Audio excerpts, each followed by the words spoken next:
بسم اللہ الرحمن الرحیم۔ بخاری حدیث نمبر 4۔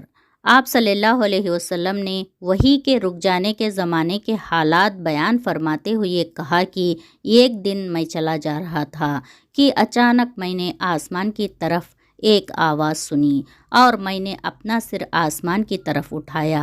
کیا دیکھتا ہوں کہ وہی فرشتہ جو میرے پاس غار حرا میں آیا تھا وہ آسمان اور زمین کے بیچ میں ایک کرسی پر بیٹھا ہوا ہے۔ میں اس سے ڈر گیا اور گھر آنے پر میں نے پھر کمبل اوڑھنے کی خواہش ظاہر کی۔ اس وقت اللہ پاک کی طرف سے یہ آیات نازل ہوئی: اے لحاف اوڑھ کر لیٹنے والے، اٹھ کھڑا ہو اور لوگوں کو عذاب الہی سے ڈرا اور اپنے رب کی بڑائی بیان کر اور اپنے کپڑوں کو پاک صاف رکھ اور گندگی سے دور رہا۔ اس کے بعد وہی تیزی کے ساتھ پے در پے آنے لگی۔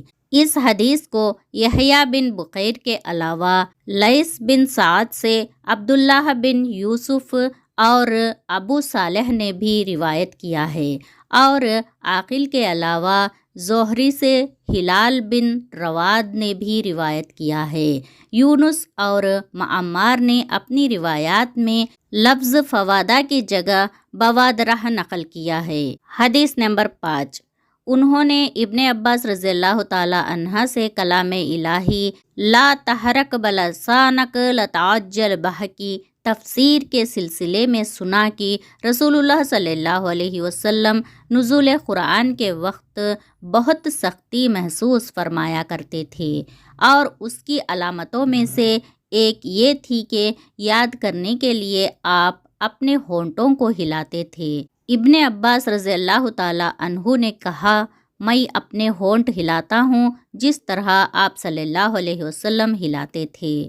سعید رضی اللہ تعالی عنہ کہتے ہیں، میں بھی اپنے ہونٹ ہلاتا ہوں جس طرح ابن عباس رضی اللہ تعالی عنہ کو میں نے ہلاتے دیکھا۔